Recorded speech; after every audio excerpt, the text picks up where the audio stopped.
station where unknown forces strike the edge of ecology. Help support the information. We really appreciate any support you can provide to us by way of monetary donations to help support our goals of maintaining a free archive of continually updated audio covering a wide range of conspiratorial topics. All contributions will go towards our hosting costs, field recordings and travel expenses, and continual investment in equipment. You can support us now by clicking the PayPal link at the top right section of our homepage, theinformation.podbean.com. Many thanks in advance. The Information. So, the gentleman sitting ever so patiently over here is Alex G. I'll let him explain that. And Alex has been around for a long time, really, in the truth world, comparing all sorts of events and stuff. But then, of course, Edge TV came along, and On the Edge, you were the host of On the Edge for quite a while. And now Truth Radio, Red Alert Radio, now Doomwatch, as you've heard about. But the TV, cult TV, the media, and the messages that go through this, well, this is something very close to your heart that you're about to discover. So it's fantastic that Alex can join us. So a big round of applause for Alex G.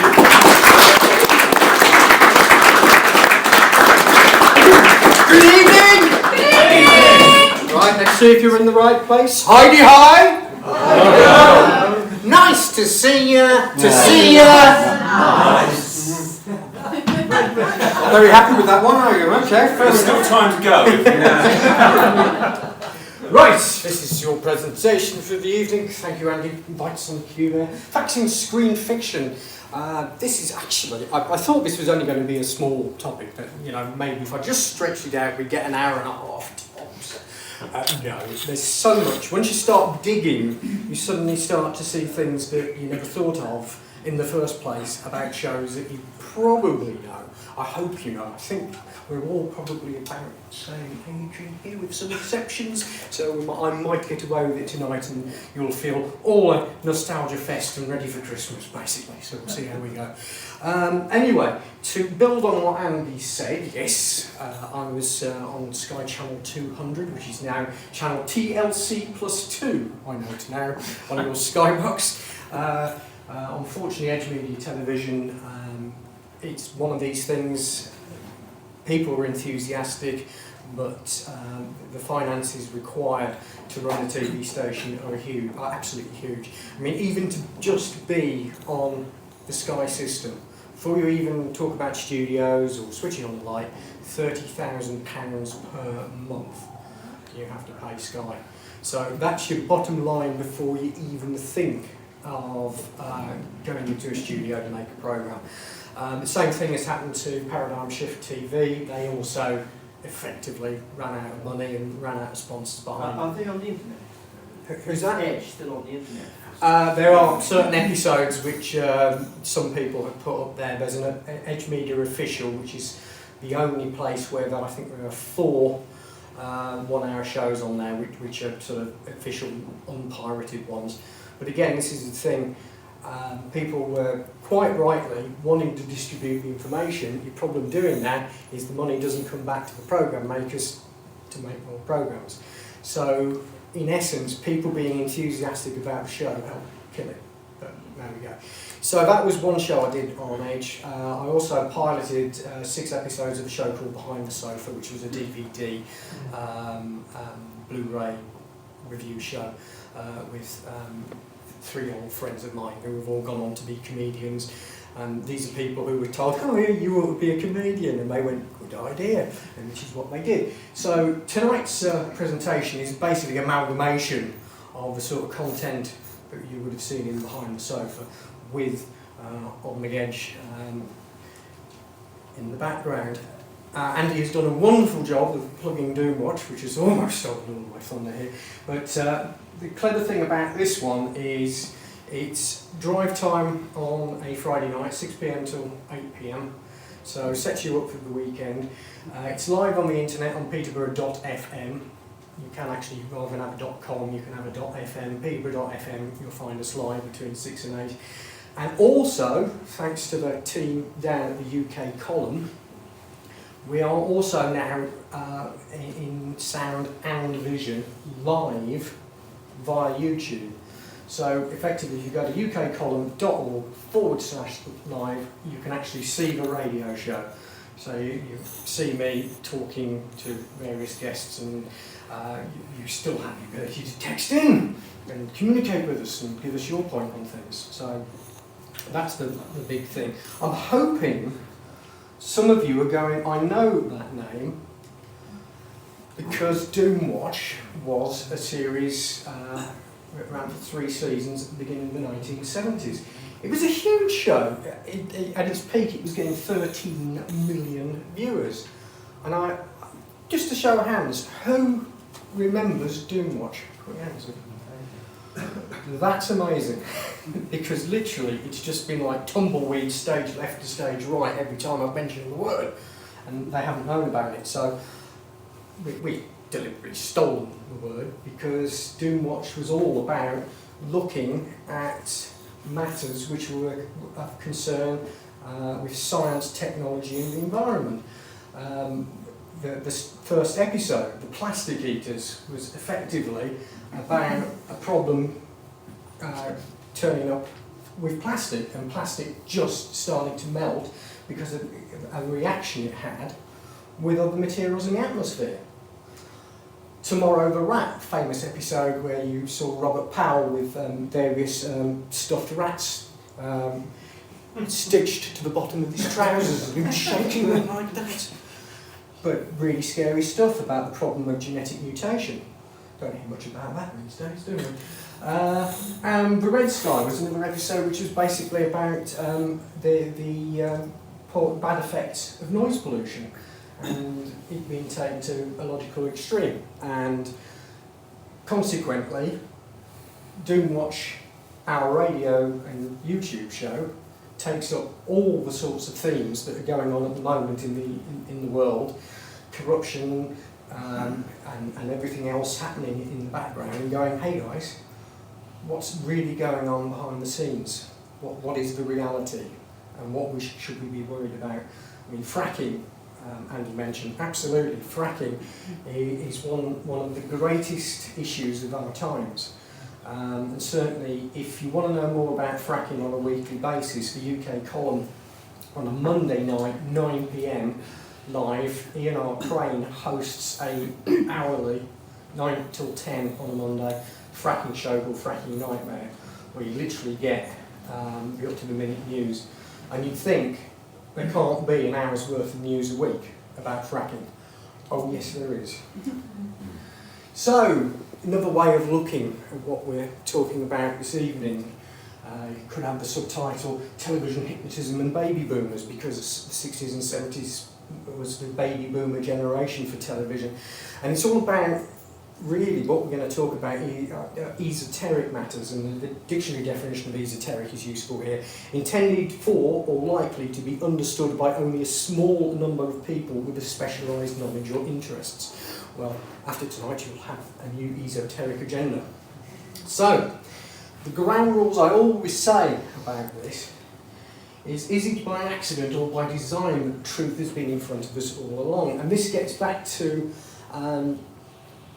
esoteric ground rules in the wider sense, where it is believed that those who think they should be the rightful rulers of this planetary fiefdom actually have to put out in front of us what they're going to be doing. And if you just sit there and go, uh-huh, and they say, right, thank you very much, we'll carry on then. So that's what we're considering in the background this evening. And why don't we start with this gentleman here, from The Hitchhiker's Guide to the Galaxy. This is Prosthetic Vogon Jeltz. And he is a leader of the Vogon destruction fleet, which is sent to Earth, basically to destroy us, to make way for a hyperspace bypass. And of course, the thing is, the planets have been in Alpha Centauri's planning office for centuries. But apathetic bloody planet Earth can't be bothered to go and look at them. So it's our own fault that they demolished the Earth right at the start of the episode. But I was saying about how things are put in plain sight with us. This guy reminds me of someone. Yes! Yes! Hello, Mr. Pickles. Scary stuff. So, if we go back to sort of the simpler days of television, way before the 60s, this is going back to 1954. This was the television production with our good friend here, Peter Cushing, of 1984. And this, straight away, was putting allegory straight in front of the people who were viewing. And they didn't like the idea very much. This was a newspaper headline the following day. Basically, hundreds of callers jammed the BBC's telephone switchboard last night, protecting that its televised dramatisation of George Orwell's novel 1984 had horrified and frightened them. Totalitarian states tend to do that. But, again, this is the thing. People reacted. Whether they reacted and thought, hold on a minute, is this what's going to be playing out in 60 years' time? Well, who knows? Who knows indeed. And you can't talk television, fantasy and science fiction without Star Trek. This is one of these great separators. Straight away there's people nodding, going, yeah, Star Trek, and there'll be others in the audience crossing their eye going, oh God, no, it's going to be one of those nights. But what you have to bear in mind about Star Trek is the writer-creator, Gene Roddenberry, was actually into the metaphysical and the idea of extraterrestrial visitations and other dimensional, otherworldly stuff. So this was his opportunity to actually put some of that out there. And again, Star Trek on its own could be a whole presentation, so we'll keep it to sort of the nitty-gritty nuts and bolts. This was a communicator in the original television series, and probably right up until the end of the 80s, early 90s, it was sort of like, oh, Star Trek, yeah, well, that's all unbelievable, nothing like that will ever happen, won't it? That's Motorola. We all remember the flip tops. They've actually been and gone now. We're now beyond the flip top communicators into our tricorders now, because the smartphones now, they are essentially what Star Trek had as the tricorder, which was sort of everything you needed, a computer, all in your hand. So we've gone way beyond.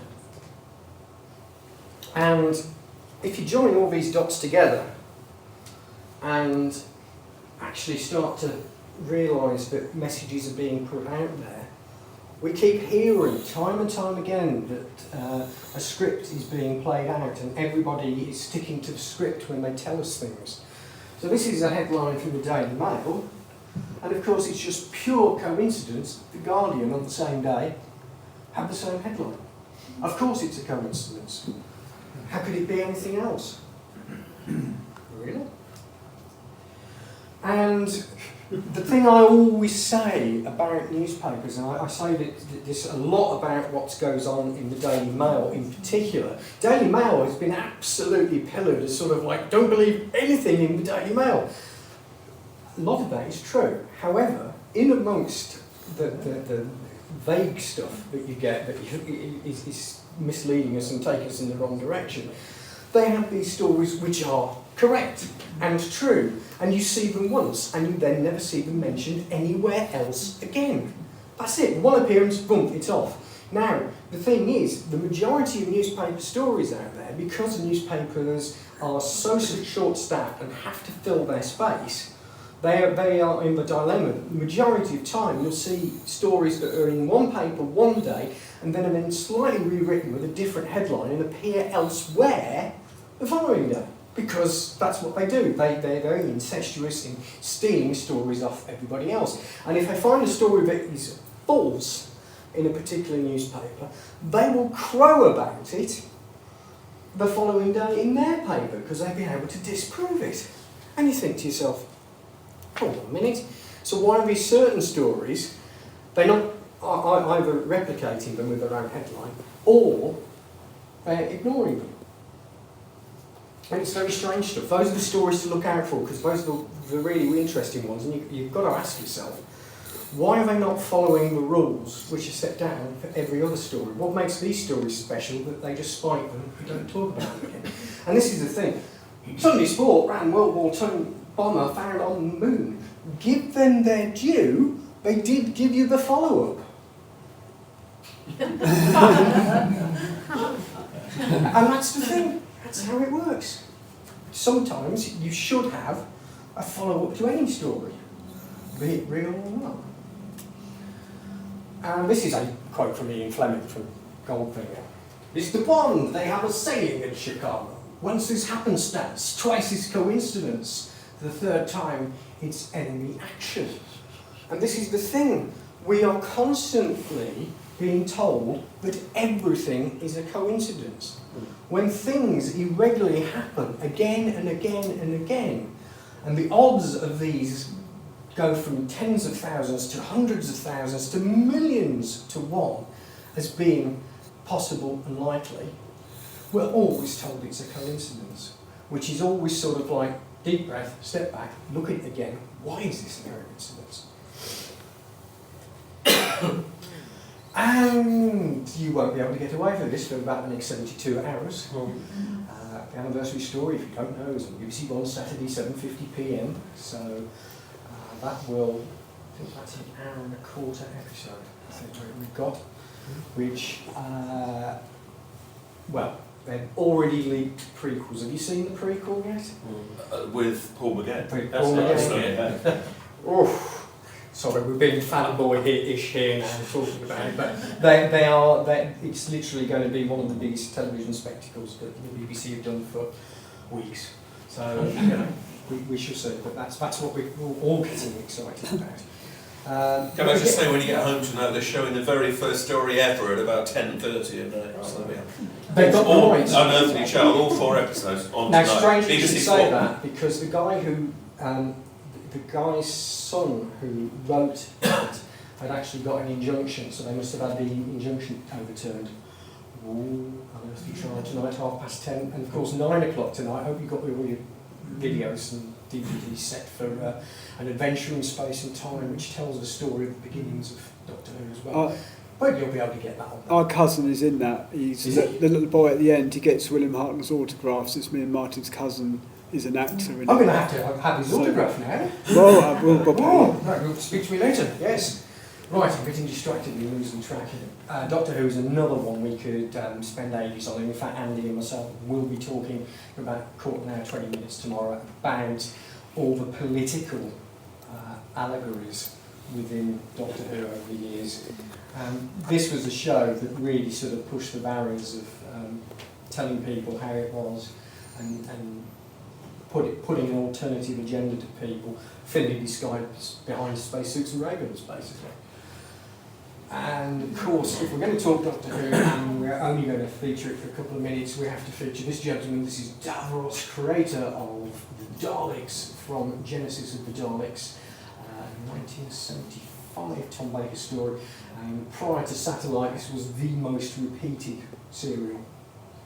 But take a look at the uniforms here, because this is a clue about the origins of the Daleks and where the metaphors and allegories stood in this show, because it's as simple as that.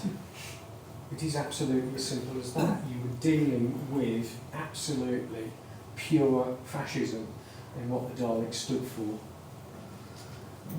And it is one of those things that, certainly before the show came back in 2005, these poor Daleks were out of work. They ended up having to do Kit Kat commercials and other dreadful things. And this is the problem when any particular group is sort of marginalised like that, bad things happen. And you know, this is one thing you have to look out for, poor things. And that's just a reminder of when you need to be clever that superb bit of logrification using the TARDIS in the middle.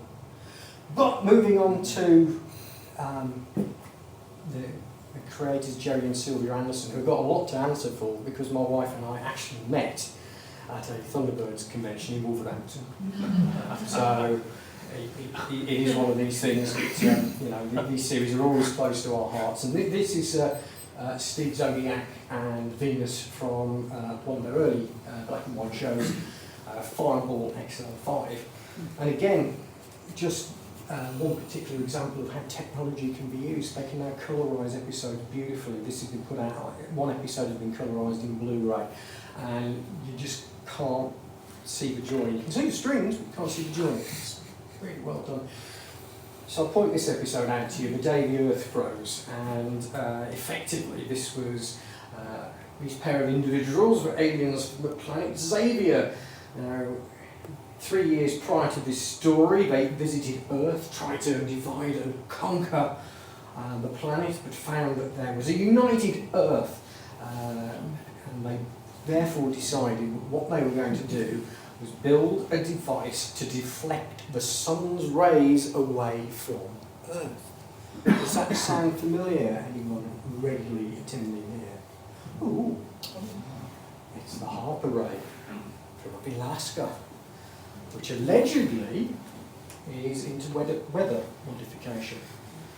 So were they inspired by Fireball XL5? Who knows? Or was it the other way around? And we shall never know. But certainly this is the thing, tying into the real world. A gentleman called Peter Taylor, ecologist. He's spoken here. He's spoken. So those of you who know Peter and his book Chill will know that Peter's assessment is that we're more likely to go into global cooling than global warming. Now, if that is the case, and we are taking action to cool the planet, and we are already going into global cooling, what that means is that we're making matters worse. And this is what's at stake when we look at the science of what is being carried out. If they've got it wrong, and they're actually having an effect, we're going to have dark times ahead. Now, next series on, they went underwater. They went underwater with the World Aquanaut Security Patrol and our hero Troy Tempest in the middle, and these were the foot soldiers, the aquamphibians. And again, I've seen that face, look on that face before. Yeah.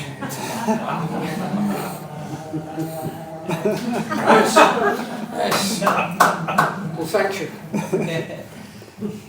And this is the thing, we know all about the idea of the Queen's a lizard, but again, you have these postulations about, well, if there are such creatures actually in this dimension on the planet, where are they? Thunderbirds, International Rescue, that was the next series that came. Space satellite up above us, constantly monitoring all Earth's communications, able to detect a cry for help anywhere in the world. Poor old John Tracy left there on Thunderbird 5 the majority of his time, just wondering what sort of material he had to read when he was up there. That's probably a distraction.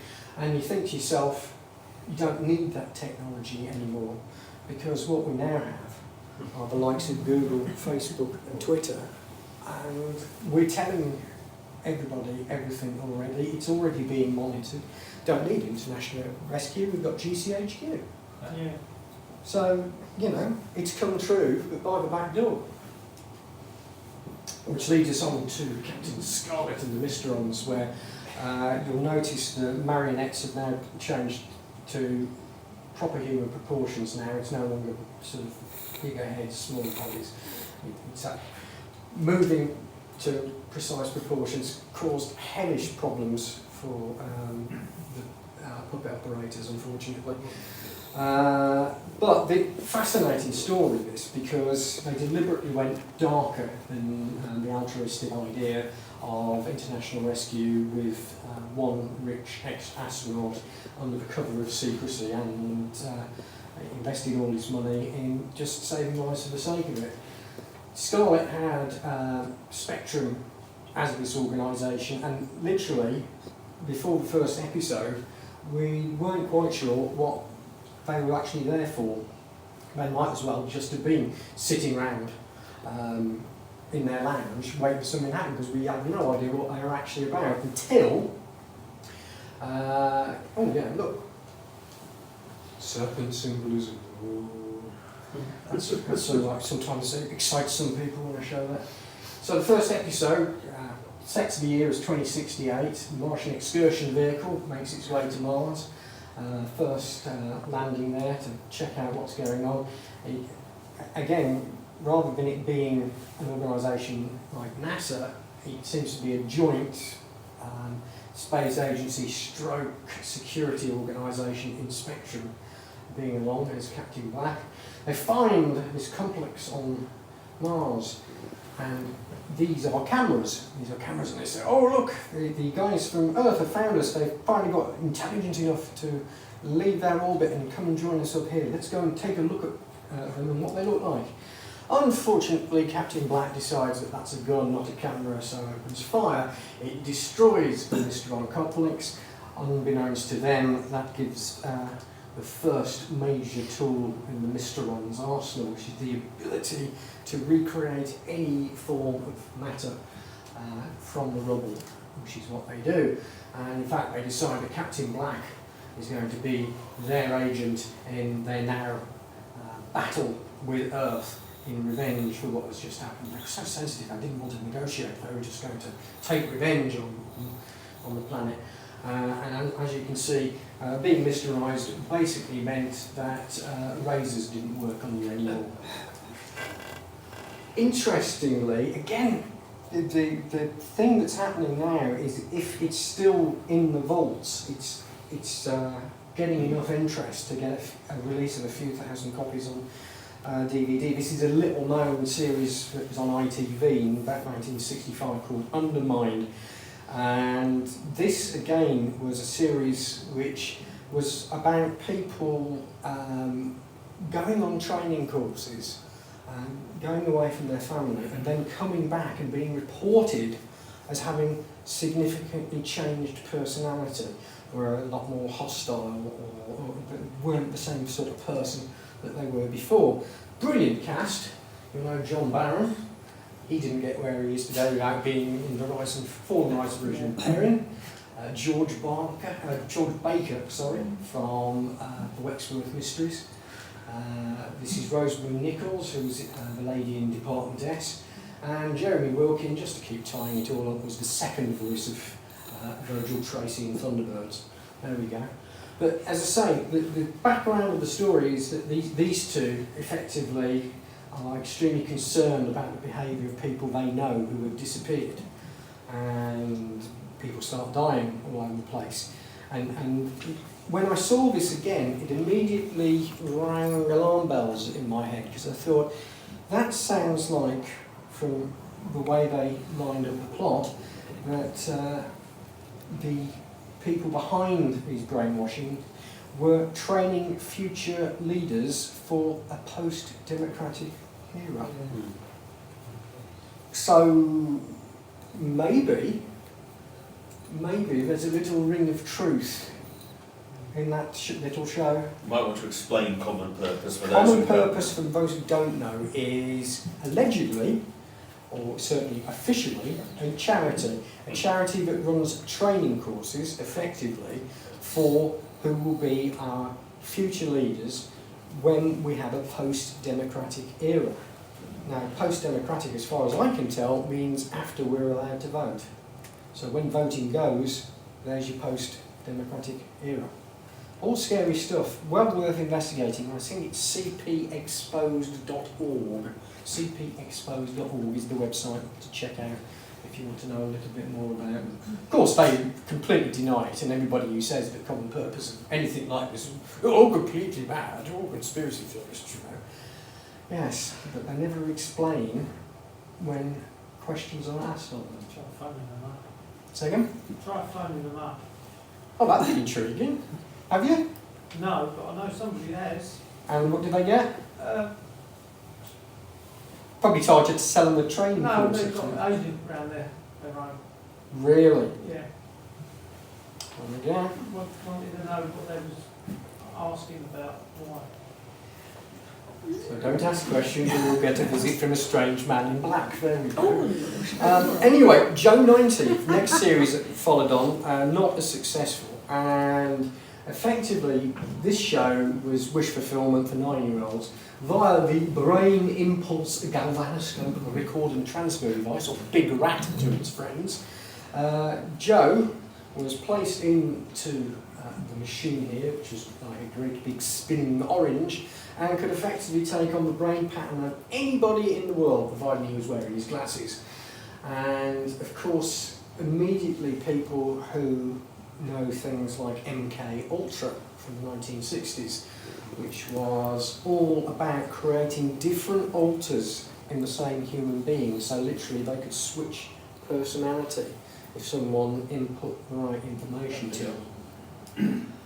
So Joe 90 is effectively talking about personality alters and the potential of brainwashing through a process similar to MK Ultra. And again, which came first? Who was mirroring who?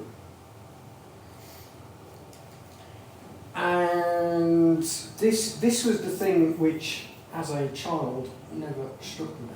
But we had the World Aquanaut Security Patrol from Stingray, Spectrum from Scarlet, World Intelligence Network from Joe 90, World Space Patrol from Farnborough XR5, Alpha Moon Base, a United Nations escapade on the moon, as was Shadow from UFO, which we'll come to later, which again was a multi-country organisation run in secret away from everything else.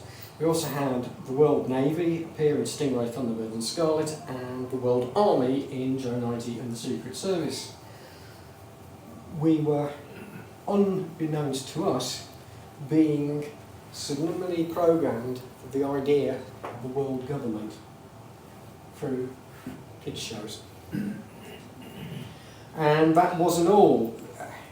Tied in with all the shows from 1965 onwards was this comic, TV Century 21. Absolutely corky comic. And its idea was to amalgamate all the universes into one. So you'd see Captain Scarlet appearing in Stingray comics, etc., etc. They had a strip called Secret Agent 21, which was sent 20 years before the comic in 2045, which is all about the formation of the world government. It's based in Unity City, Bermuda, so that's where it goes after Brussels is wiped off the map. They had a president and senate ruling the planet, and even had their own axis of evil based in Bereznik in Eastern Europe. Superjet shot down. Effectively, straight away, are we talking false flags? Are we talking about such activities by Bereznik, or is it? The Andersons did one live-action movie which was called Doppelganger, which was effectively for those into parallel Earths and Planet X, Nibiru, etc. This was an exact same planet as the Earth, directly on the opposite side of the sun to us, which is why we never saw it. And the idea, it was everything that was on our planet except in reverse. So if you saw something in a mirror, it would look the right way round rather than as a mirror reflection on the other planet. And it is one of these things where the dumbing down of a nation, this is from 1968-69, Doppelganger is the title that it got in the UK. In the US, they thought they had to change it, Journey to the Far Side of the Sun. Now, if you think this has happened recently, Harry Potter, in this country, the first film was called The Philosopher's Stone. In the USA, it was called The Sorcerer's Stone. Now, that tells you something about the priorities in American education. They believe that their kids are going to know what sorcerers are, but they don't think their kids are going to know what philosophers are. So, on to UFO, which I will admit is my favourite series. This again has wrinkles with reality. The Supreme Headquarters Alien Defence Organisation located beneath a film studio. God, that's saved on budget by actually being able to use the film studio as a film studio. And yes, we have aliens coming from a far-off world. They are here for one reason and one reason only: body snatching in its literal sense. They are a dying race. They have to get spare parts for their bodies from human beings. So this guy, when they capture him in the first episode, they find organs from at least 3 different donors, not willing donors. Unfortunately, somebody, and nobody's owning up to this, but somebody said that the reason that they were coming to Earth was that the aliens suffered from hereditary sterility. I just have to let that one run a little bit. Yes. Let's put it this way, I don't think any of your parents would have suffered from hereditary sterility, but there we go. Now, behind the logo, you see a gentleman, and his name is Frank E. Stranges. Now, I had to check with a guy I know called Richard Hall, who has his own Rich Planet Starship, Rich Planet series. Was on Edge, then moved elsewhere, and now he's back to being on the internet. And he said the thing with Frank E. Stranges was he was a genuine UFOologist. He was your real McCoy, but got into a lot of trouble with the church because he was also a religious man and could get his head around the concept that if there were extraterrestrials, they were also creatures of God and consequently something to be engaged with. Whereas the majority of religions have a great problem with that. In fact, in the episode of Dalatek there, they actually film of an interview with him, and it's actually featured as part of the storyline 2 or 3 times through the episode. And he really is, or was, the president of the National Investigation Committee on UFOs in the States. So they got a real guy onto the show, and the story behind that, as I say, he quoted Kennedy, which again, topical, is it not? War on Earth is fast becoming obsolete. It was one of the lines that he actually used in the series, just to start people thinking, whoa. And effectively, he managed to get access to the studio when they were filming a previous episode. And nobody's quite sure how he managed to do that, because it's not an easy thing to get a set visit. So we're just wondering who it was who actually was the trigger to this.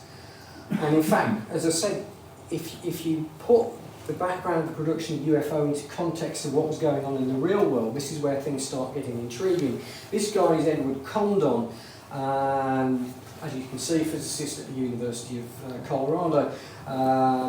They decided would be the right man to investigate the whole concept of UFOs. They had Project Blue Book in the United States where the military was investigating what was going on and going, yes, is there something to this? So they got Condon involved because they reckoned he would be objective, the right sort of man we could have because he had no baggage. That having been said, he was the target in an anti-communist witch hunt. So he was one of those people being got at. Now the question is, did he buy his freedom by promising them a favour later on? Always difficult to tell, but let's look at the timeline. October 66, Condon begins his committee work looking into the whole aspect of extraterrestrials, UFOs. January 1967 is an intriguing first point, because Condon was effectively cornered in late January 1967 after a conference, and he said the government should not study UFOs because the subject was nonsense, adding but I'm not supposed to reach that conclusion for another year. April 68, obviously this comment by Condon has hit the corridors of Paris. J. Edward Roush of Indiana urges the US Congress to take action over the study as they were challenging its objectivity. With good reason, it would appear. July 68, the House Committee on Space and Aeronautics is urged by scientific experts to back a United Nations clearinghouse of UFO information. So, to hell with it just being America, let's go worldwide. And laced in with this, in October 68, Lou Gray commissions the UFO series. He'd effectively seen the film Doppelganger and said to Jerry, "Can you do a series?" And Jerry, of course, said, "Yes, of course I can do a series." So by December 68, they've completed the first script of UFO. And then in January 69, the Condon report, and this is a quote from the Times on the 11th of January 1969, "Nothing has come from the study of UFOs over the past 21 years that has added to scientific knowledge. And experts sacked from the study challenged its findings." But notice the quote there, and just think what the basis of Project Blue Book and the investigation of UFOs and are there extraterrestrials and what are UFOs if they do exist.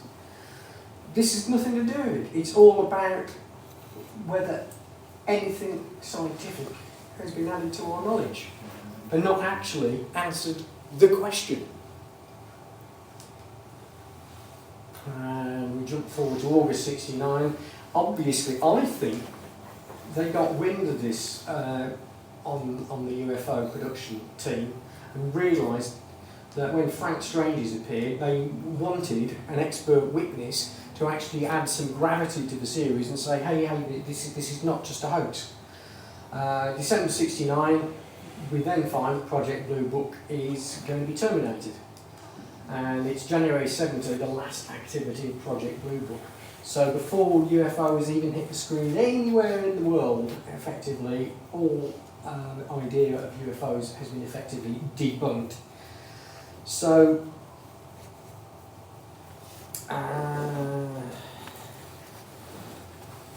the thing about Frank is that the other thing he was particularly interested in was the Dead Sea Scrolls. And again, this was something I didn't actually appreciate about the scrolls. But the majority of them are kept in Israel by the Rockefeller Foundation at the Rockefeller Museum. Now apparently there are over 15,000 fragments or scrolls, and just over 100 are in other hands other than the Rockefeller Foundation. So it's intriguing as to why a particular organisation wants as much of all of them as they can get. Now, again, tying in with how much was UFO realising that there was something more going on, that this series was actually a reality that it was based on. Flying saucers are hostile is our book, what is that one? And yes, it does exist. There's a couple. So they were reading the necessary subject matter to get the right background, find out what was really going on as they produced a series. And it is interesting that the series became more and more adult as it went on. And in fact, there are 3 episodes of UFO out of its 26 episode run that were not shown before 10:30 at night until about 20 years after it was produced. Because the nature of the material was so adult and so sort of testing the bounds of what you could do on television. And just very quickly looking at other elements that are brought in to a fictional show. The cat with 10 lives is this particular cat, if you want to know. And it has the ability to, it effectively is taken over by the alien consciousness and can act as a beacon to then control particular human beings. So the cat can control the astronaut who is about to destroy Moonbase, so they have to go after the cat and kill the cat. gruesomely. But again, it just shows you some of the things that are being addressed in the background of what is effectively considered a sci-fi series. We have all this background of the potential of what might be possible in different worlds. And the whole show's available on DVD. I don't know, I just find that funny. Yet to be classified. But there we go. Quickly moving on to Space 1999, and this was another sort of lesson in science and technology going completely wrong. In order to conquer the problem of where you store nuclear waste, it's decided to ship it off to the moon. Now, I don't know if Peter Taylor covered it, but he was one of the guys responsible for stopping nuclear waste being dumped under the sea on our fair planet. So whether the solution is to drop it off on the moon, I don't know. Certainly it was a possibility back in '75 when the series made its debut that something would have to be done about nuclear waste. What they didn't allow for was a different form of radiation building up which they couldn't monitor, which means that the whole of the one side of the moon effectively becomes a huge rocket motor sending the moon out of Earth orbit.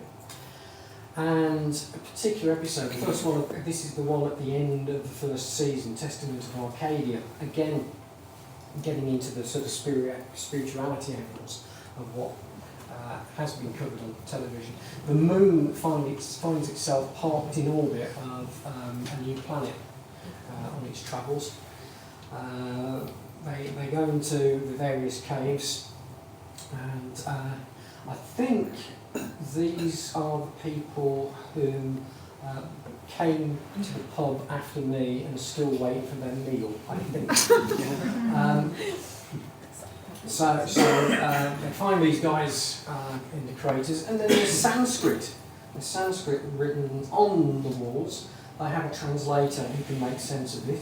Effectively, it would appear that mankind started on the planet Arcadia and then transported itself to Earth.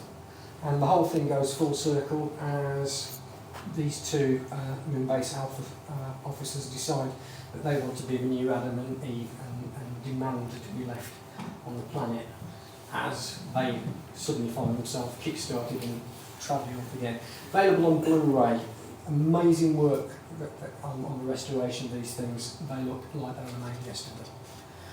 And Battlestar Galactica is the converse of this, because you find out that the Galacticans went off as the 13th tribe from Earth, and whichever version of the show you go for, you find them trying to get back to Earth.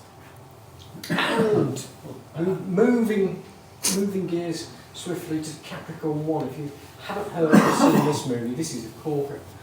Would you be shocked to find out that the greatest moment of our recent history may not have happened before? It has to be said, originally Capricorn 1 was the story of an expedition to the moon. Nearer production time, I don't know why, they changed it to being a story of a mission to Mars. And these are our astronauts getting prepared to go on their mission.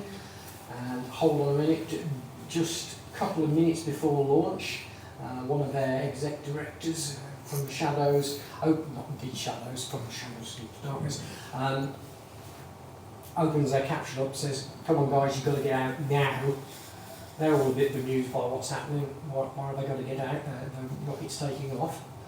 They're then transported miles away from the space centre. Can't get any straight answers from anyone, and Saturn V launches without them. Still can't get any sense out of anyone as to what the hell is going on. And they are then shown that they need to reenact the Mars landings. And the reason is that they realised the technology would only give them 3 weeks of air supply. So there was no way they were going to get to Earth, to Mars and back, and still be alive. So they're going to have to fake it. And so they go to all this trouble of on a stage set in the Nevada desert, going through all the malarkey, and it's all looking good until they start their return to Earth. And there's a sense of there being a problem. And in fact, it appears that they are all dying. The telemetries have switched off. They burnt up in Earth atmosphere. The guys, the 3 astronauts, start to realise, hang on a minute, if this all goes horribly wrong, what happens if we end up effectively being dead? As they all are. This could be bad for them. And when they have the press conference, where they have to admit they are all dead, that's where the fun begins. But how much of Capricorn 1 is real, and how much of it is fiction? If it wasn't Mars, and it was the Moon, I'm being told something. Certainly, there are other answers that could be put into the mix here.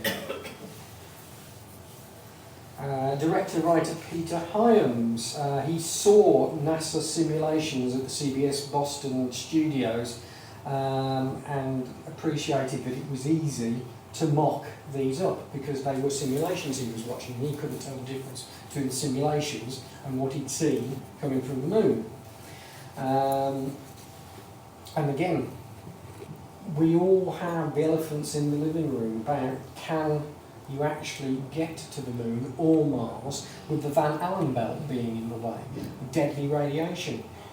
It's always fudged. I've never heard a good explanation as to how they get around that.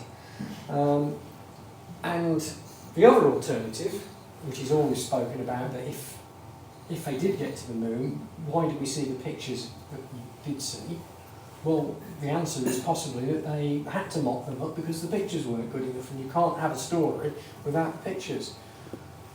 But they've gone to a hell of a length to hide it, if that is the case. If they went to the moon, where are the spacesuits cleaning up places like Chernobyl?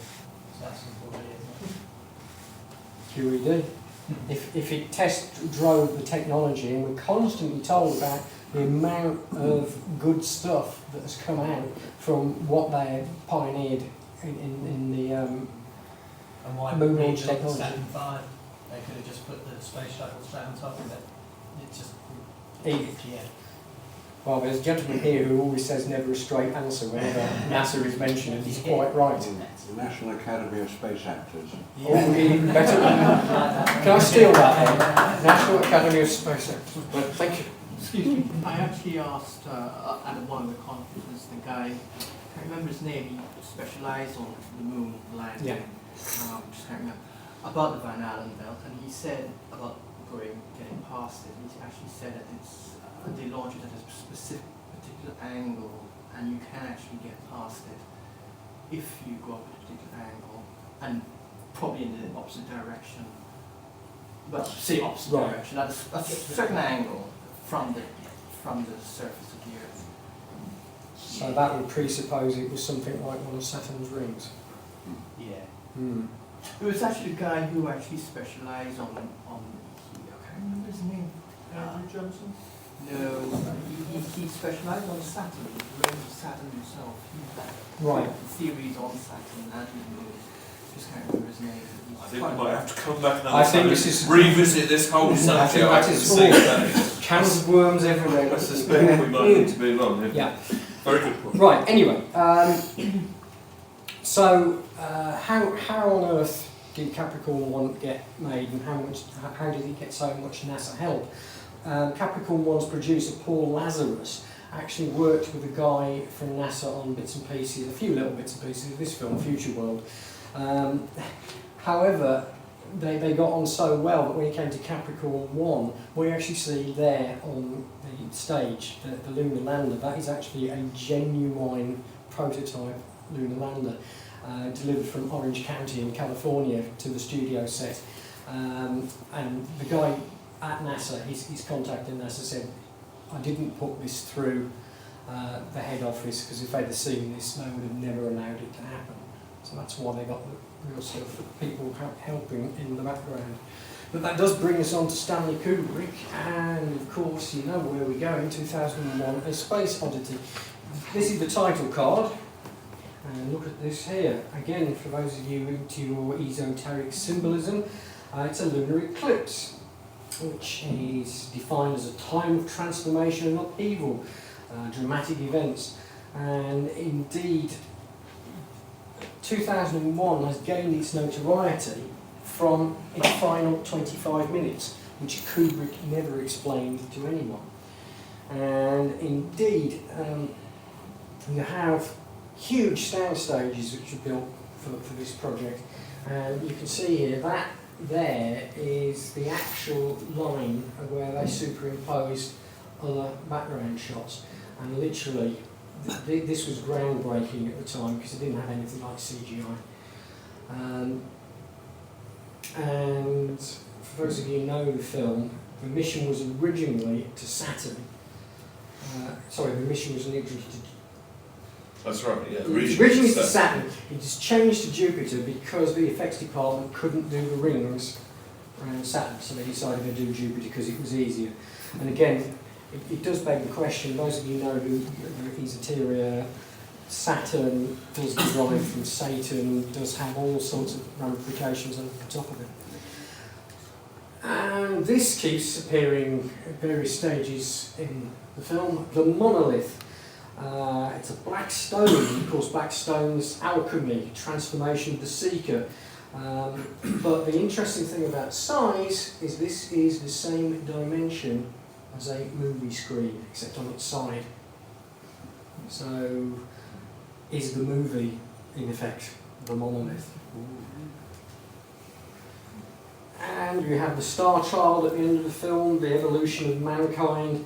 The original ending would see the Star Child setting off all the nuclear weapons on Earth, but as Kubrick had done virtually the same thing in Doctor Strangelove, he decided not to do the same again, which is nice of him. And this is the thing, the argument is, or the possibility is, and it's made very strong, that Stanley Kubrick was the guy who actually created the film of what we saw of the lunar landings. And this is put over very, very strongly by a guy called Jay Weidner, both in this first film, Kubrick's Odyssey, which tends to focus a little bit more on The Shining, this Beyond the Infinite, follow up again, mainly 2001. Well worth seeing if you can get hold of them and have a look at it. Definite food for thought. And one of the points he makes is if you take the conventional moon footage and speed it up by 150%, it just looks like they're walking around, running around on the beach. It actually looks more real than what we see when you speed up footage as it currently exists. And again, a clue that is pointed to is that very same technique was used in 2001. If you speed up this scene in 2001 by 150%, that looks more natural and naturalistic than the alleged outer space that it's supposed to be set in. Why did we mention The Shining? This is the boy from The Shining, as you can see, got Apollo 11 on the front of his sweater there, and there were various changes from the Stephen King book. They changed the number of one of the hotel rooms, which has something to do with the distance between Earth and the Moon in the figure that was actually put in. And you're going, excuse me? And again, Stephen King was so furious with Kubrick for making what's in these arbitrary changes. But if you put over the sort of overarching that this is Kubrick basically leaving something so that after he's gone, it can be dissected and people can see what he was trying to say about his involvement. Again, who knows? And Eyes Wide Shut, his last project. This was the warning received by Tom Cruise's character, and you have to bear in mind about Eyes Wide Shut. Kubrick didn't get to see it released, and the version released was hacked by something like 20-25 minutes.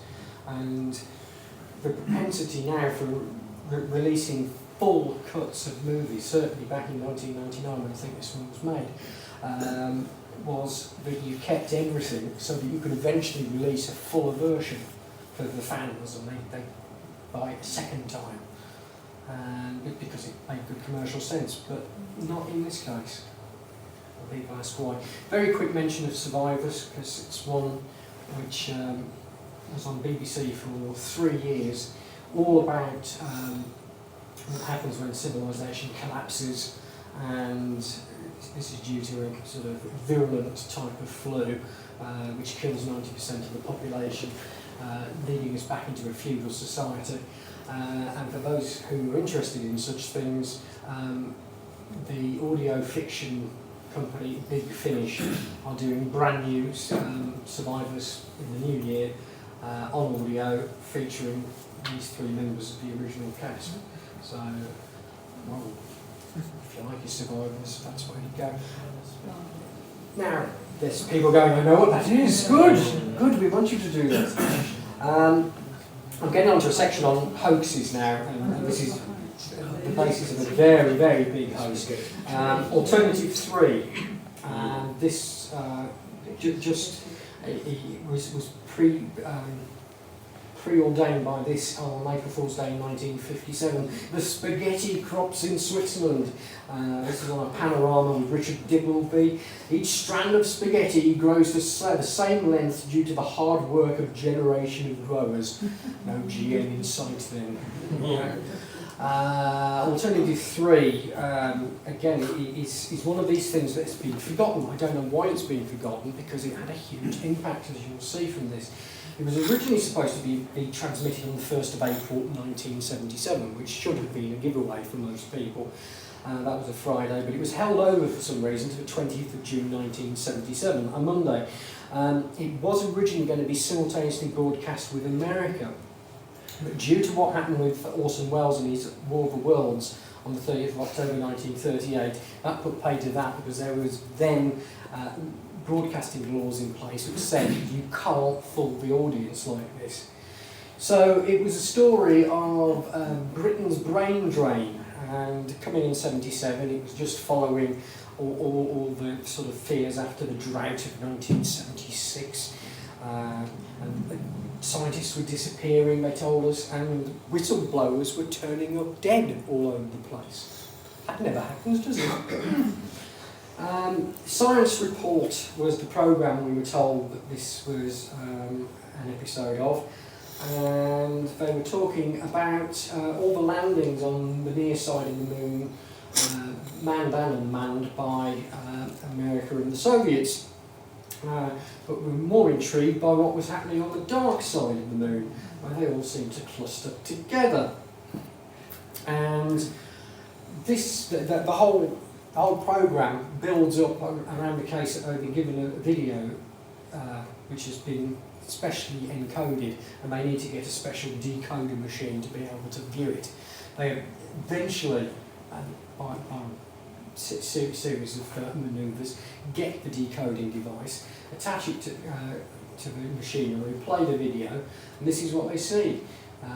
Calls about temperatures, the millibars and the atmospherics, and then they land, and the commentary effectively we hear in the background on the tape says that's it.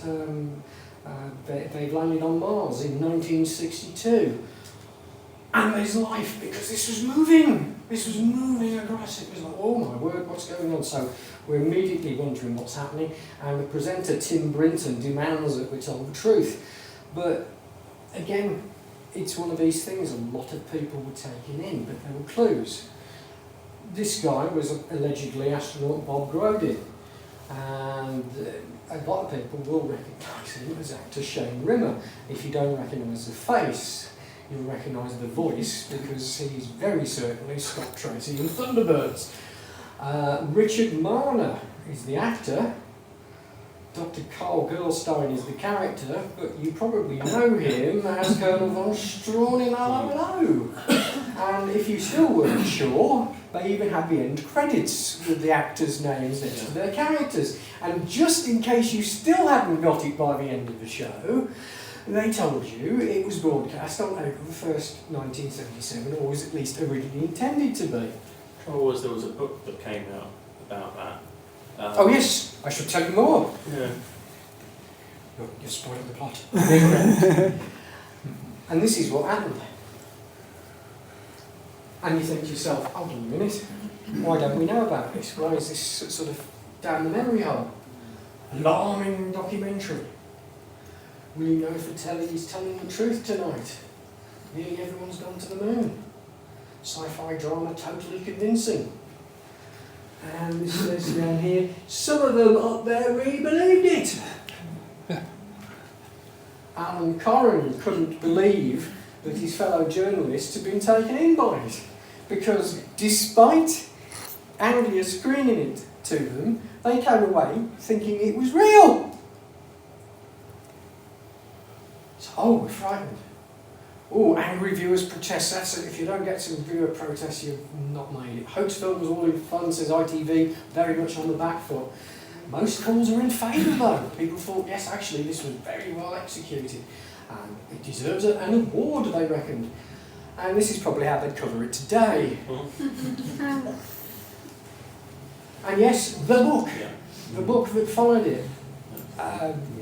Several print runs, hugely popular. In fact, I took this and created a school assembly from it and scared the bejesus out of my compadres who hadn't seen it. And I do have copies. Here, so you can get one if you have not seen it. Well worth seeing. Reason being, there's a half-hour documentary on the DVD, which is exclusive to the DVD, where you actually hear from the people behind it. And personally, you have to ask questions. This is the Viking lander pictures from 1976. These are more recent ones from last year. Somebody's doctored the photos.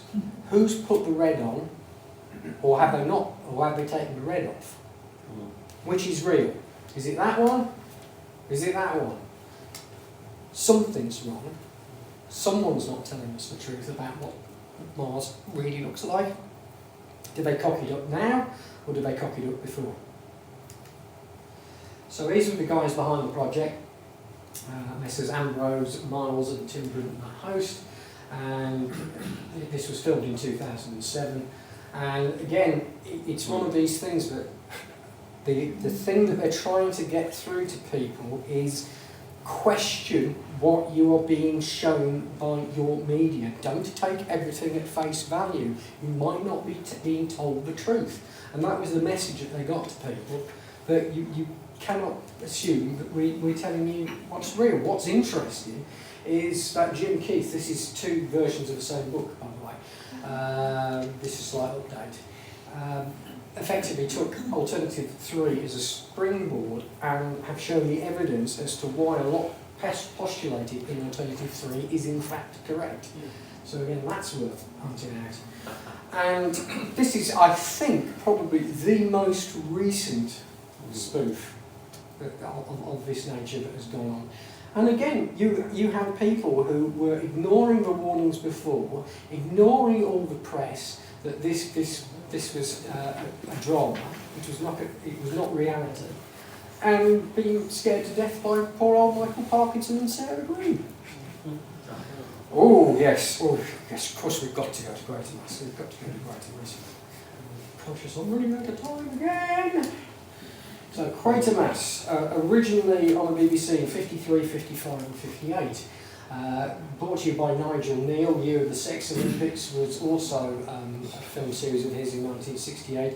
This is the sort of thing you would not be allowed to do by the Olympic Committee anymore on the Olympic logo, as you probably remember from all the debacle last year. In fact, the series 2012, the comedy, that was their version of an Olympic logo, not to upset the Olympic Committee, despite it being about the organisation of the 2012 Olympics. World has gone mad. Oh, and yeah, if we're talking Year of the Sex Olympics, this is Leonard Rossiter, and Leonard Rossiter was actually one of the stars of this. Rigsby in a caftan, actually.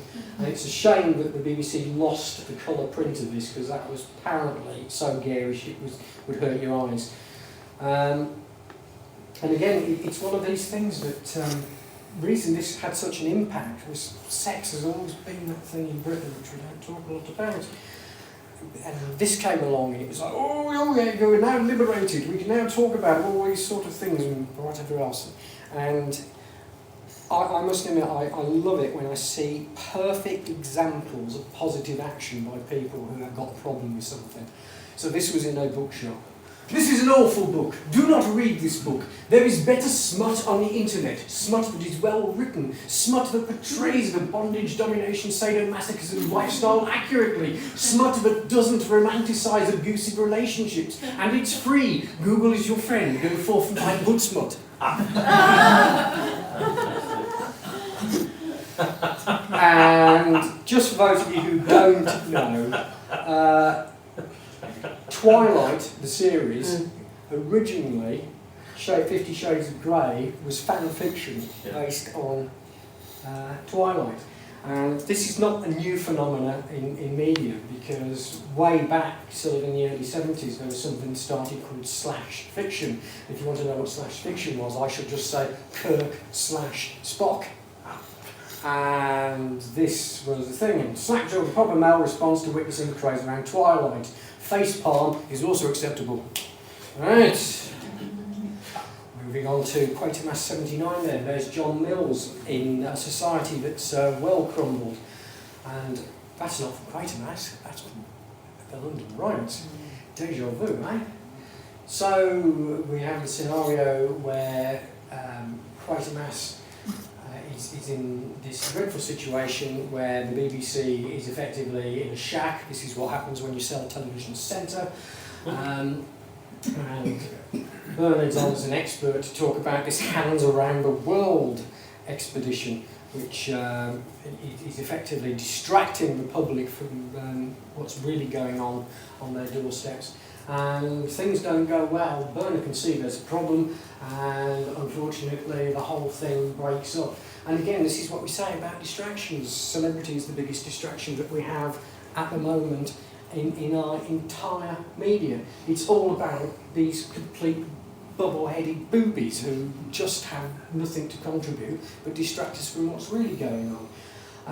But Samuel Huntington in 1975, Crisis of Democracy report on the governability of democracies to the Trilateral Commission, says a functional national system requires some level of apathy and non-involvement. They don't want us to be engaged. And again, this is all about symbolism. I keep coming back to it, and people keep saying, oh, symbolism, that's silly. I keep saying on Doomwatch, oh, it's silly, there's no such thing as, this is just blown out of all proportions. This is on Madonna's jacket. It's the pyramid with the separated capstone with the eye in. Making a fashion statement? Of course that's all she's doing. HSBC, advert, pyramid, in amongst all these other representations of the different continents. The pyramid in the middle, with the all-seeing eye. They know what they're doing. Back to Quatermass. And then you want to say G4S, this is a pay cop. You want to get past him, you've got to grease his palm. Kill HM the King. This was them postulating what would happen at the end of the 20th century. They didn't know that Lizzie the Lizard was still going to be on the throne, did they? And you've got the concept of the planet people. These people that believe that something was going to come along and rescue them and take them away from all their stresses. And this is modern day stuff. Deja vu. And again, clues everywhere. How green were the Nazis? This is a genuine book. This will tell you where the Green Movement got its origins. Just like the European Union's origins were a secret Nazi meeting at the height of World War II. It's all there. Modern hippies. And back to Quatermass. And they all believe that they've got to go to this round circle. And then we see what else is playing out. This was the building of the 2012 opening ceremony. And look, they've accentuated there. All the lines accentuated on the tour. And the police get involved and try to stop them getting to Ringstone Round, but something terrible happens. They are all fried. or as they think, and the survivors go and tell everybody else, they've been taken off to a different world. Of course, Bernard works out what it is. They've come for food. The human race is food. So, finding his granddaughter that he's been searching for all through the story, they together send a shockwave up to the alien intelligence harvesting the human race, and they're never heard from again. And very rare on video now, but it has been out. It'll cost you a few merry pennies.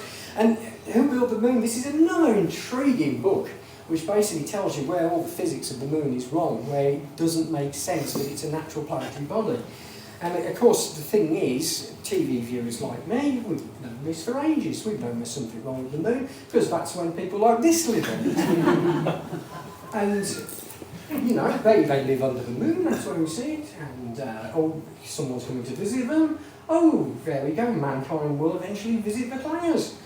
And they will have a joint flag. This is intriguing. Timescales are wrong again. The Soyuz Apollo operation wasn't until 1975. This was screened in 1971. Again, shades of things to come. And the clangers look at the flag and they think, what on earth does anyone want a flag for? I've got no idea what anyone would use a flag for. I tell you what, I know what we'll use a flag for. We'll use it as a tablecloth. Moving quickly on to Danger Man. You may remember Danger Man with Patrick McGowan. I'll star there. Had a very successful run of half-hour and 1 hour episodes for a few years in the early 60s, and then we came to 1967. And a character who is not his character, John Drake, as in Danger Man, decides he's going to resign from his job. As you can see, he's not very popular because he smashes somebody's cup and saucer. He's removed from the files, so they're going to put him in the resigned box. He goes back to his home to pack to go on holiday. Gas comes through the door, he's gassed, wakes up, finds himself in the village. And the prisoner, as this series is full of little clues and bits and pieces about what is coming up in society. And Free for All is effectively number 2 decides that in order to try and influence the democracy of the village, he will stand against the incumbent number 2, who is the leader of the village. And it's all coordinated behind the scenes. The crowds are told what to say, and they all listen to the speeches, and the incumbent says what his policies will be. And that's progress. Sounds a lot like change, doesn't it?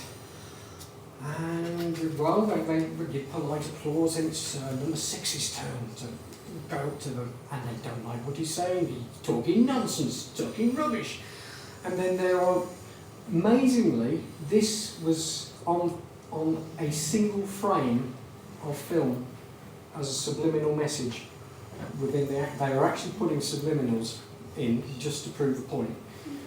So what they actually could have said, and if I'd have done this right, and if we were screening the actual video, I should substitute that for buy Alex's videos later.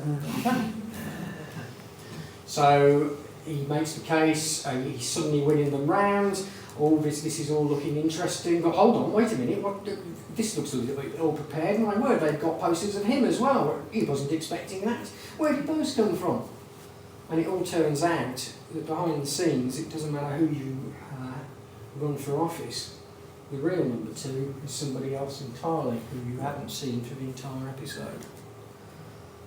You're still a prisoner. The General, again, marvellous conversation here about what's going on with education. And look deep into my eyes, you're completely in my spell. Yes, we are going to give you 100% entry, 100% pass rate, speed learn, a 3-year course in 3 minutes. It can be done, trust me. And they do trust them. And number 6 starts to work out what's going on. He asks the question, what was the Treaty of Adrianople? The answer he gets from everyone is September 1829. And as number 6 points out, wrong, but I said what, not when. And that was the whole basis. This is nothing short of brainwashing. It's learning by rote, it's not actually getting anything out of it. At this point, in getting near the end of the show, our new number 2 here is so confident of his machine general back here, he asks number 6 that he can ask it any question he likes. This computer is so good, it can answer everything. And this is what happens when number 6 puts his question into the machine. Oh dear, oh dear, that's not looking good. What was the question then? What did you ask? And number 6 basically points out the question was why, W-H-Y question mark. It's insoluble to man or machine.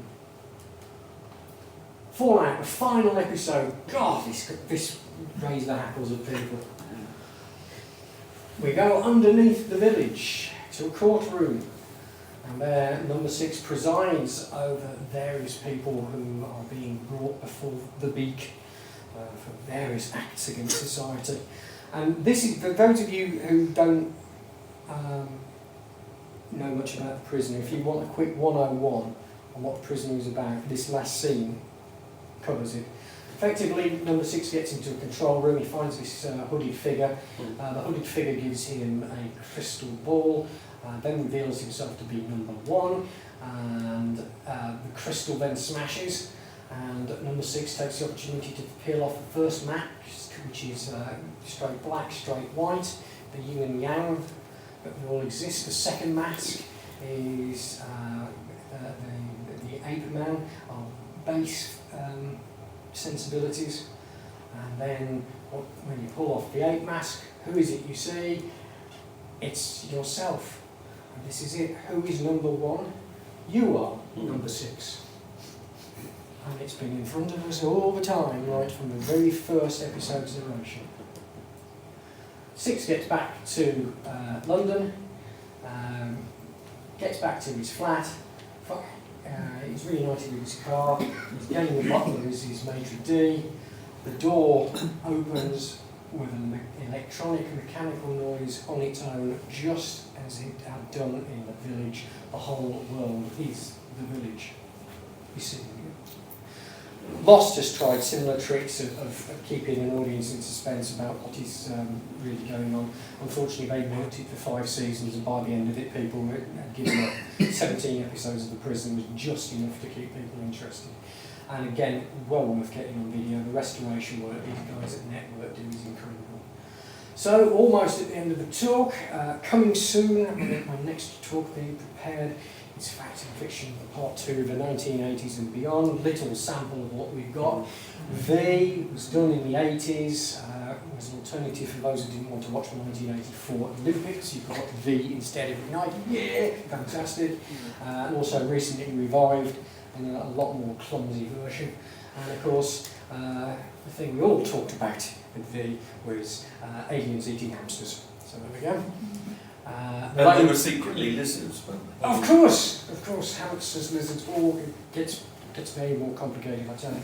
The Lone Gunman was a spin-off of the X-Files series. It's talked about a lot in conspiracy circles for the simple reasons 6 months before 9/11, this first episode was screened in the United States. I think it was March, where are we? 4th of March 2001, there you go. And the Lone Gunman, computer geeks, managed to avert the disaster by manually overriding the planes that are locked on course automatically and remotely. And there we go, just about clear the top of the towers, and Terrorist Act narrowly averted is a headline of their little newspaper for their subscribers. Again, you will have never seen the first episode on UK television. It is out on DVD, and it is a jaw dropper. It literally is. If you're short of a Christmas present to give someone that you want to watch with them, get this in the first episode. It really makes you ask questions. Modern day examples all over the shop. The Green Lantern, yes, great movie. What the hell is this doing in it? This is the memory card of all the relevant information I need as part of the plot. It's the all-seeing eye. Yeah, just a bit of fun. We thought we'd just stick it in just that. No, just a piece of coincidence, don't worry about it. Thor! Fire for us, anyone? VigilantCitizen.com, excellent website to go and check out because everything popular culture-wise, they just shine a light on. It's just amazing what can be uncovered. Other films to check, They Live, well worth putting on your DVD list. V for Vendetta, another one, which is a must-see. TV series, Jericho and the little-known Spooks Code 9, all of which began with nuclear explosions and the subsequent effect on society. And again, I'm not suggesting you all just bury your heads in television. That's not what it's about. There's another level here. There's an entire other level of interpretation and dare I say, enjoyment from seeing what is actually being put there in front of us. But I'll finish off with the big one from the 70s, as far as a lot of people are concerned, Star Wars. And I think this says it all. Fascism. You really think it would be this obvious? And of course, the thing is, what you want are the military getting the idea of what's really going on. Keep your empirical hands off my healthcare. And of course, this is the problem with Jedi Knights. Totally unfair. Never let a Jedi in the Olympics. Jim Keith, Casebook on Alternative 3. If you haven't gotten the idea that this world is run by a criminal elite lacking the slightest concern for the welfare of mankind, then you haven't been paying attention. Regrets. These were the droids you were looking for. As I say, DVDs here for you to peruse. A great Christmas present! Doomwatch, as we noted at the top of the shop, tomorrow between 6 and 8 p.m, peterborough.fm or on YouTube, ukcolumn.org/live or /Doomwatch for your direct link to the show. Andy will go on with me. There he is, see, just to prove it. Not making it up. There we go. And if you've liked what you've seen, the website which tackles a lot of this stuff and all the in-betweens is doomwatch.com. Thank you very much for your time.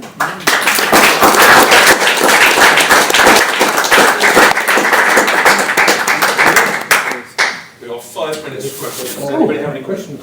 Edge of Destruction. Did you ever see that with Bob Peck? Edge of Dark. Edge of Dark, right, yeah. Yeah, and watch the original TV version of that bloody awful movie. Yeah. Yeah. That was, when I watched that, it was just like, I couldn't believe that they actually managed to make it so on the ball. Ecological as well as really thought-provoking. Troy, I think it was Troy Kennedy Martin who wrote it. I actually met him at one of our festivals. And, you know, I mean, he's a great guy and he was really proud of that, as it were. And as it's the 1980s, it'll be the next talk. So there we go. Oh, we're just joining together soon, so don't we? Hello! As most of us in this room are pretty clued up to what's going on around us regarding all sorts of conspiracies and what's actually happening, it's very difficult to face these things as a human being and looking at it from all points of view. Is there any antidote that all of us can practice to try and change things, or are we just going down a path that is now irreversible? I mean, I know it's a bit of a big question, but I'm struggling a little bit with this. No, everybody does. Yeah. At some point, everybody does. For the simple reason that once you topple down one domino in this chain, the lot goes. Because it's like, if they're going to lie about that, what else are they going to lie about? And the thing is, I was speaking to Patrick Henningson, who's 21stcenturywire.com, incredible reporter, actually goes out to the Middle East and gets the story on the ground as to what's really going on. He said to me the other week, he said, Alex, I just can't keep up with it. There is so much going on at the moment. How do we keep on top of it? And Can I add to that? Basically, there's an elite which are shitting on population from a very great height. In my opinion, it says more about the population than it does about the elite. And what we should be doing is rather than looking at what the elite are doing, we should actually be monitoring ourselves and actually learning from that. It's something I said to a friend of mine yesterday morning. Unbelievably, it was like, why is everything against us? Why are we in this situation? And I think you're sort of hitting the absolute centre of it. The reason is because we allow ourselves to be. And it is a question that one by one we just have to plant seeds in people in terms of thoughts as to what's really going on and what's happening. And I mean, Andy did me this wonderful intro where he suggests I've been around for years. I literally didn't awaken until back in 2006, and it's been a progress since there. Yeah. So it's not very long that this has sort of came and hit me. But the thing is, what I could rely on was people around me getting it. And your biggest problem is when you're surrounded by people who will not engage with this information and look at it. My dear departed mother, we had a rough time up until about the time when the lights came on this stuff for me. Because it was literally, we were not getting on and not seeing very much of each other. But it was just one of those things where I was getting into this information and she said, tell me about it, show me some of these DVDs. And literally, she awoke just behind me. And it was the most amazing last few years that we had, because Sunday morning would be me and her exchanging the news headlines, me from the David Icke website and Infowars, her telling me what the bloody Daily Mail's saying. So it was just the most amazing interaction of what she picked out against what I picked out, and that's what. I mean, apart from what you're explaining to us, which is absolutely, I totally agree with David Icke once said, 9 billion people can't be controlled unless they kind of want to. Yes. But what can we actually do to try and push people forward to a more open mind? I mean, I've spoken about this for a very long time over the years, and a lot of people just say, oh, don't go near that guy, he's an idiot. You know. Well, the thing is, don't try to engage with people who don't want to engage. You cannot convert the unconvertible. It's one of these things that I know that sounds sort of almost sort of, you know, religious zealot that you've got to be in terms of this, but there is no point wasting time on people who don't want to jump. Just say, well, why do you think that is? You don't have to explain it to them. Yes. You start asking questions of them. Oh, bloody hell! All this bloody nonsense with sort of the housing bubble starting again. What's that all about? Well, why do you think they're doing it? What's that going to lead to? What's going to be the effect when the bubble bursts? Get them to answer their own questions. If they come to it themselves, they'll suddenly have a realisation. If you preach to them, take ownership as well. switch off. You've got to own the problem. You've got to be the centre of your own universe and go, right, look, this is what I know. Spend your time wisely. We aren't here forever, and, you know, basic bottom line is don't waste your time on people who can't be saved. What I was actually trying to say is that you talk about the television programs being subliminal. But I mean, it's more than that. They're actually channeling our thoughts, the way we think. It's crystallizing our egos, and once you do that, you're thinking along a certain line. So what you've got to do is basically don't believe in anything and try not to have an ego. I mean, we're all speaking in terms of egos now when we're gesticulating. We can't help that, but it's something that makes us dumb. It's stupid, but it's not even a matter of dumbing down, because when you dumb down, it implies that we're intelligent and we've been dumbed down. We're not even intelligent, and if we stop believing in everything, it's actually like going into Alice in Wonderland, and you start the bottom line is what the crap is. You start the bottom line phrase, and it's so simple, but it's really difficult to do. Question everything. That's the basis of it. Get everyone to question everything they hear. or cease to believe in everything. We gotta leave. We gotta leave. Before we end, I mean, just to pick up, and before we thank Alex properly, there are many things we can do. One is action. One thing I forgot to mention at the beginning, fracking. There is a big meeting coming up in London where we've got the pro-fracking literati versus those who are anti.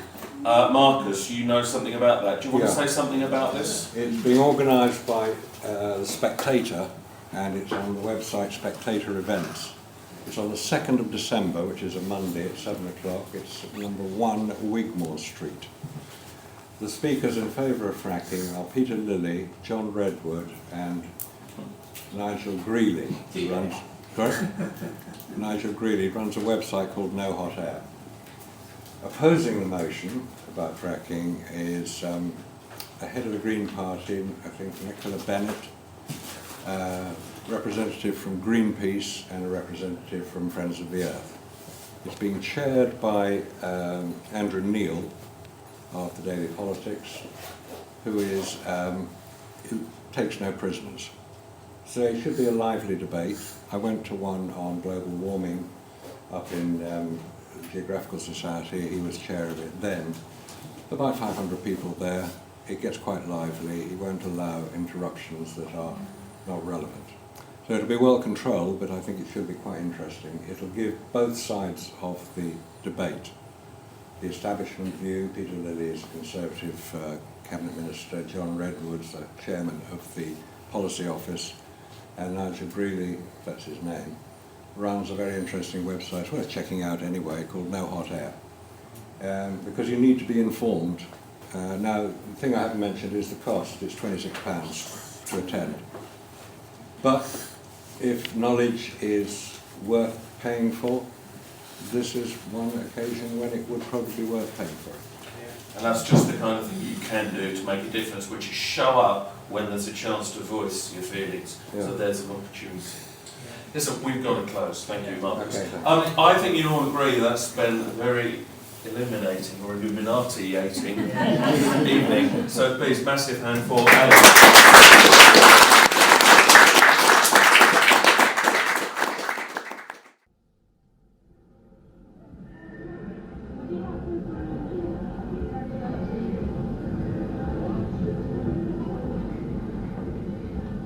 The information where unknown forces strike the edge of ecology.